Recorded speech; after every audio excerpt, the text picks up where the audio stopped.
Mari kita berdoa sebelum kita bersama-sama mendengarkan perenungan firman Tuhan yang akan disampaikan oleh Bapak Pendeta Daniel Suroto. Mari kita berdoa.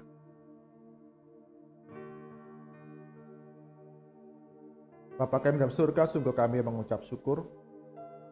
Engkau Allah yang setia peliharakan kehidupan kami hari demi hari.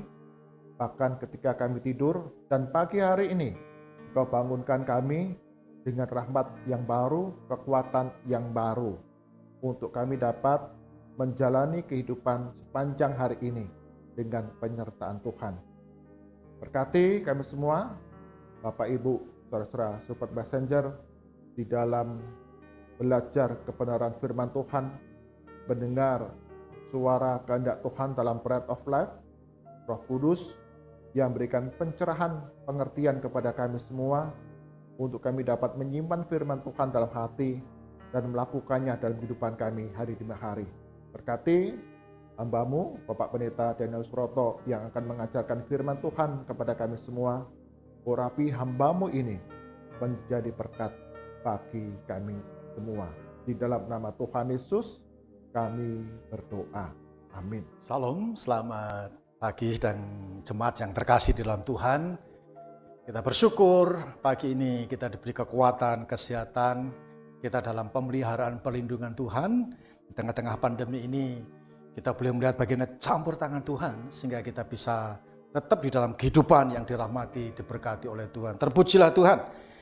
Nah, pagi ini saya Pendeta Daniel Suroto akan menyampaikan satu kebenaran bahwa mukjizat itu masih ada sampai sekarang ini. Saya ambil di 2 Raja-Raja pasal 4 ayat 1 sampai yang ke-7, demikian bunyinya. Salah seorang dari istri-istri para nabi mengadukan halnya kepada Elisa sambil berseru, "Hambamu, suamiku sudah mati, dan engkau ini tahu bahwa hambamu itu takut akan Tuhan, tetapi sekarang penagih hutang sudah datang untuk mengambil kedua orang anakku menjadi budaknya."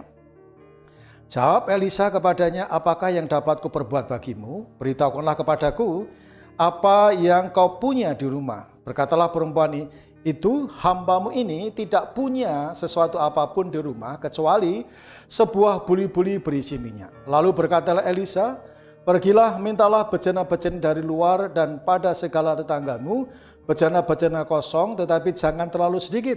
Kemudian masuklah, tutuplah pintu sesudah engkau dan anak-anakmu masuk. Lalu tuanglah minyak itu ke dalam segala bejana, mana yang penuh angkatlah.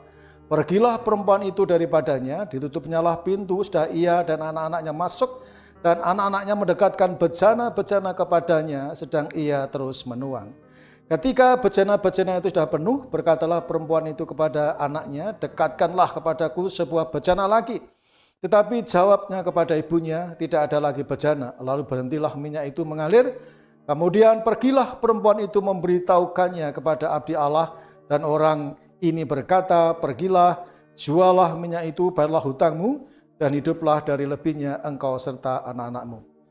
Bapak, Ibu, saudara-saudari yang terkasih dalam Tuhan, kelihatannya ironis kalau kita membaca ayat ini. Artinya begini, istri seorang nabi dan anak-anaknya mengalami satu kehidupan yang kesulitan keuangan, di mana suaminya sudah meninggal. Ya, mereka keluarga yang mengasihi Tuhan, yang takut Tuhan.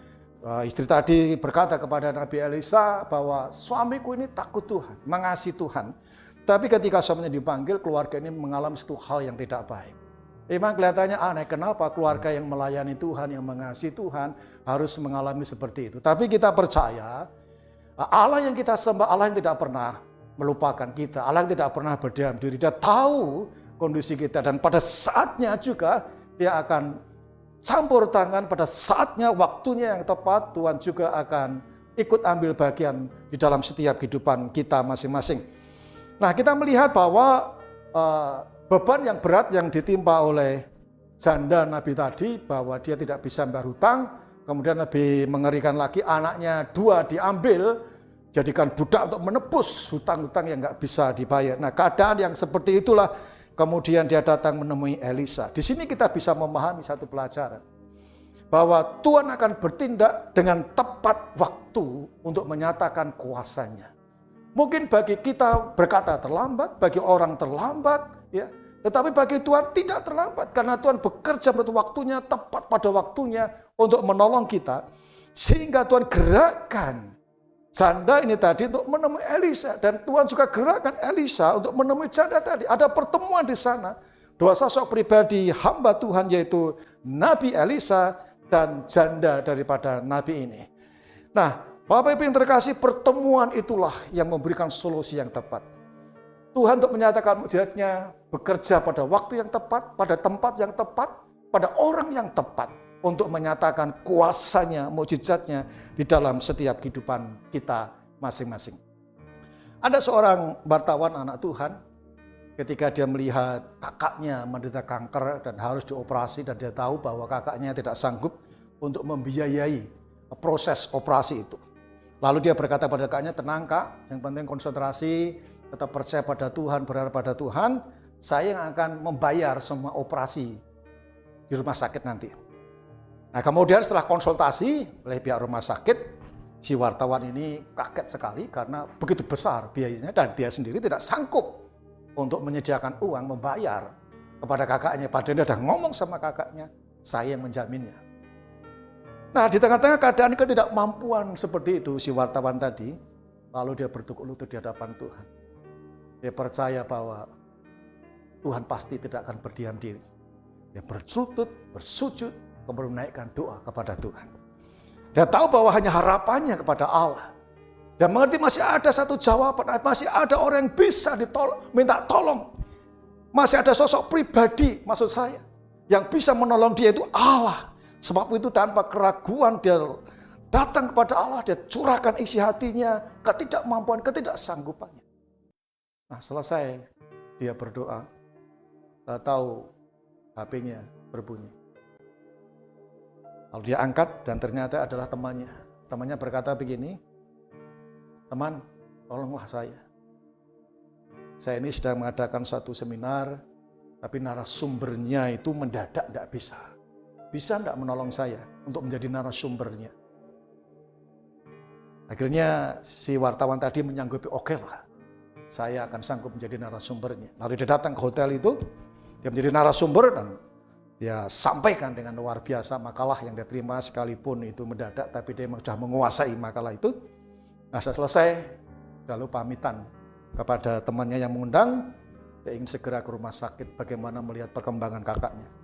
Nah, setelah dia mau pamitan, atau temannya berkata, ini ada berkat untuk kamu.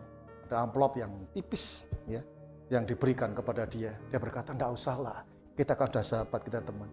Tetap harus kamu terima berkat ini untuk kamu. Nah, ketika dia buka amplop tadi, dia sangat terkejut karena isinya cek dan nominalnya ada sejumlah nilai untuk biaya operasi.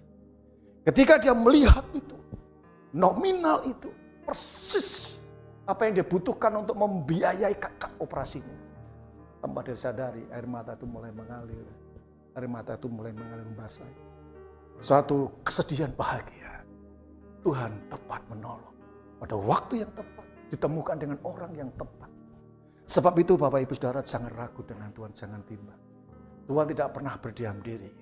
Ibrani 13 ayat 6 mengatakan, Allah adalah penolongku. Jangan takut, jangan goyah. Ayat 5 sebelum mengatakan Allah tidak akan pernah meninggalkan kita. Allah tidak akan pernah berdiam diri ketika umatnya malah pergumulan demi pergumulan, kesakan demi kesakan. Engkau berkata, kenapa Allah diam? Bukan Allah diam. Allah karena bekerja tepat pada waktunya. Allah tidak akan pernah terlambat.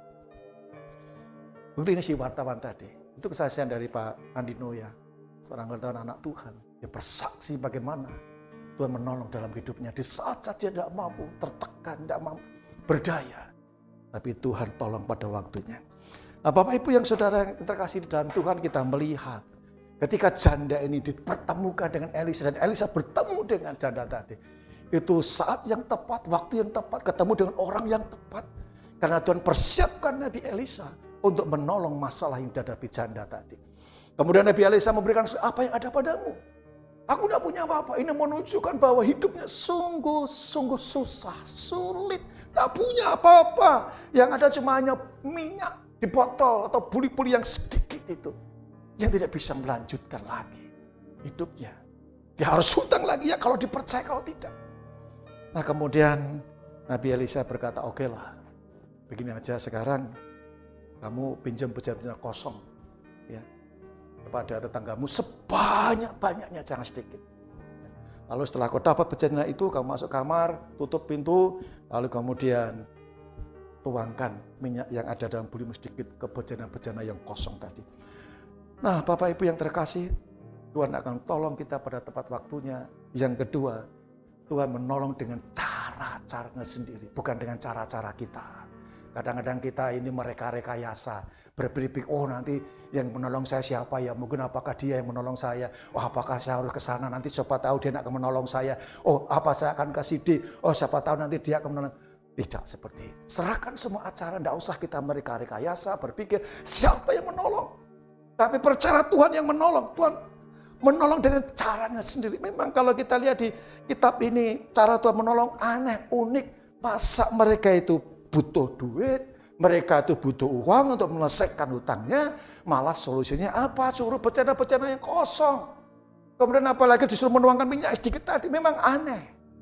Nah, Bapak Ibu yang terkasih, ketika Tuhan memberitahu kepada kita sesuatu cara, ya, atau melalui doa-doa kita, Tuhan memberikan hikmat kepada kita, Tuhan berikan pewahyuan kepada kita, atau kita membaca firman Tuhan, Tuhan bicara melalui firman Tuhan, atau Tuhan juga pakai orang lain, hamba Tuhan, atau teman-teman yang dekat pada kita, Tuhan pakai mereka bisa memberitahu kepada kita. Nah, ketika Tuhan memberitahu pada caranya mungkin tidak masuk akal, tidak seperti kita harapkan, saya cuma mendorong, just do it, lakukan saja, kerjakan saja, kerjakan, lakukan apa yang menjadi cara Tuhan, solusi Tuhan yang Tuhan berikan kepada kita. Nah kita melihat kemudian apa yang dilakukan oleh janda tadi dan anaknya. Kita melihat dia tidak protes, tidak komen, dia cuma ya sudah, lakukan saja. Lakukan saja. Mereka bergerak, mereka kemudian mencari bejana-bejana kosong untuk pinjam kepada tetangga sebanyak mungkin. Ketika mereka disuruh masuk kamar, tutup kamar, mereka juga lakukan, tidak komplain. Ngapain kok tutup dan sebagainya. Saya tahu ketika nanti kalau pintu itu dibuka orang lain, tetangganya melihat, apa ini? Kok bejana kosong mau diisi dengan minyak yang sedikit ini? Ini dari mana? Wah itu ide yang apa? Mungkin ditertawakan, mungkin diejek, dicemooh. Nah kalau mendengar seperti itu, saya percaya akan lemah imannya. Dia akan tawar imannya. Wah, nanti bagaimana? Jadi apa tidak? Kok seperti itu? Sebab itu Bapak Ibu Saudara terkasih, sebesar apapun masalahmu, jangan pernah kau dengar kata-kata yang negatif, kata-kata yang melemahkan. Tidak mungkin bisa ditolong. Ini masalah ini besar, masalah ini berat, tidak ada solusinya. Terlalu dalam, tidak bisa, tidak mungkin. Jangan dengarkan suara-suara yang sumbang, suara-suara yang tawar, suara-suara yang melemahkan. Tutup telinga kita, arahkan pandangan pada Yesus Tuhan, arahkan pandangan pada kata firman, apa yang Tuhan katakan di dalam kebenaran firman.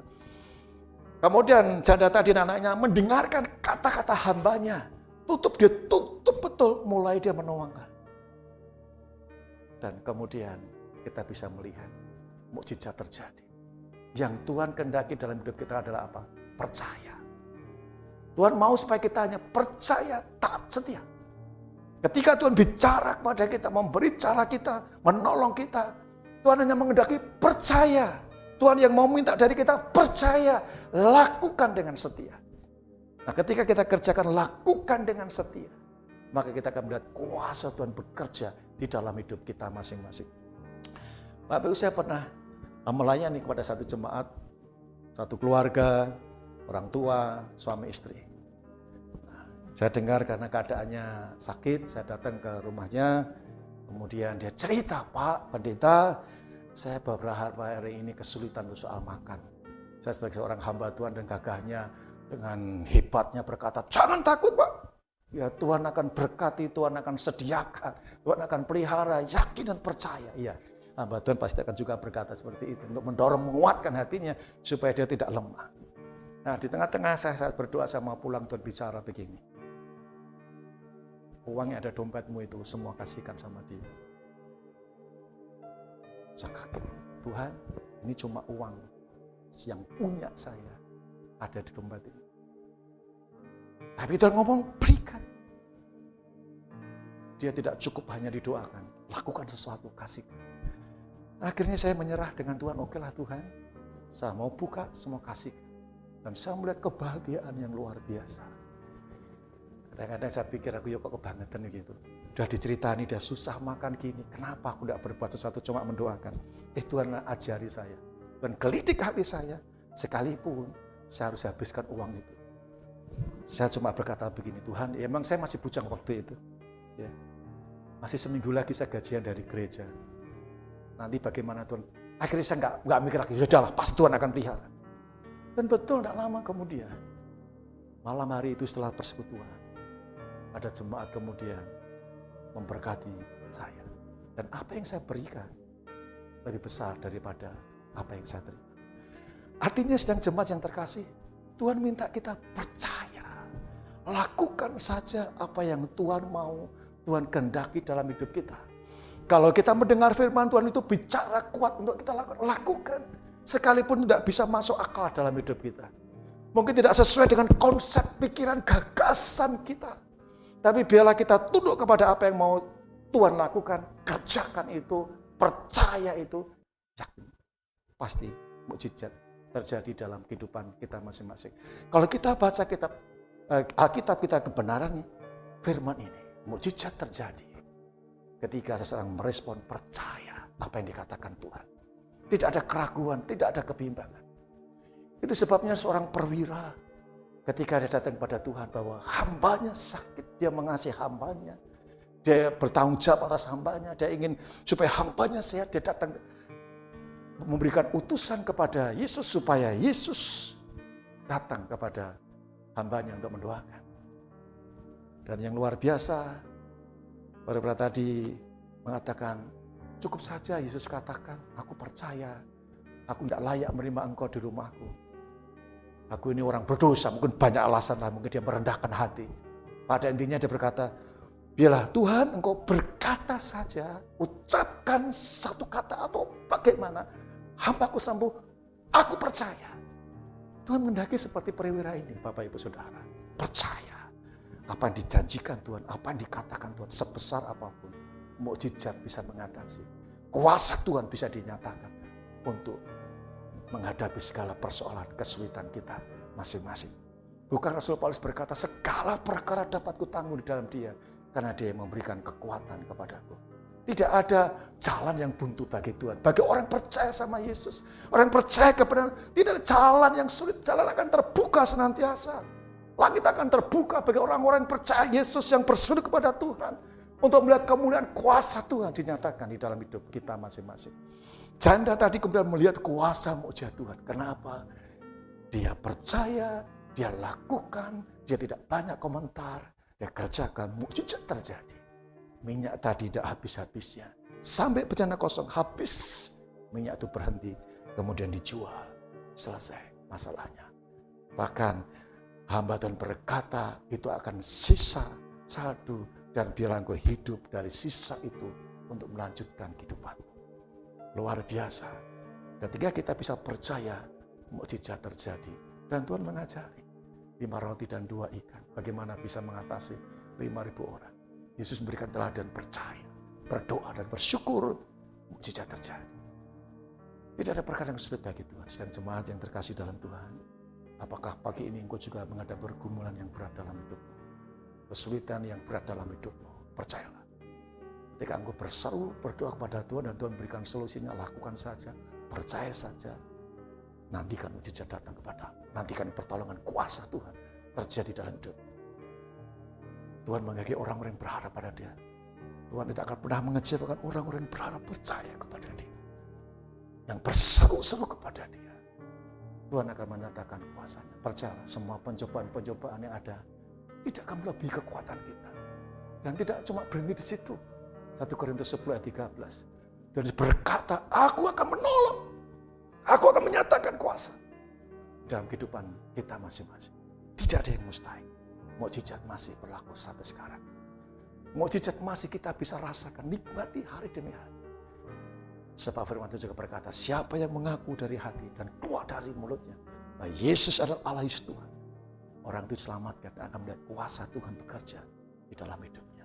Sebab itu Bapak Ibu saudara terkasih, apapun masalah saat ini, hadapkan pada Tuhan. Arahkan mata pada Yesus Kristus Tuhan. Dia akan menolong engkau. Bapa yang baik yang kami sembah di dalam nama Tuhan Yesus. Biarlah pagi ini Tuhan, Engkau melawat setiap anak-anak. Engkau tahu mereka yang bergumul, berbeban berat dalam hidupnya. Ketika mereka pagi ini datang kepadamu, percaya kepadamu, Engkau sanggup, Engkau bisa, dan Engkau mau menolong. Nyatakanlah Tuhan, kuasa kemuliaan. Nyatakan mujizat pertolongan. Biarlah Engkau mengambil beban-beban mereka, kelegaan mereka, untuk menyatakan kuasa pertolongan-Mu dalam hidup mereka. Engkau memberikan kemenangan, Engkau memberikan kekuatan, sehingga mereka sanggup menghadapi segala sesuatu dan menang ya Tuhan. Dalam setiap pergumulan mereka, terpujilah Engkau ya Allah. Bila nama-Mu semakin dimasyhurkan, ditinggikan, diagung melalui hidup mereka. Mereka menjadi saksi hidup untuk menyatakan kebesaran kuasa-Mu, kehebatan-Mu Tuhan, keperkasaan pada orang lain. Sehingga orang lain juga boleh melihat kagum akan Yesus yang ada dalam hidup setiap anak-anak-Mu. Terpujilah nama Bapa. Di dalam nama Yesus Tuhan, hamba berdoa dan mengucap syukur. Haleluya. Haleluya. Amin. Tuhan Yesus memberkati dan jemaat tetap semangat di dalam Tuhan dan mengiring Tuhan Yesus. Haleluya. Amin.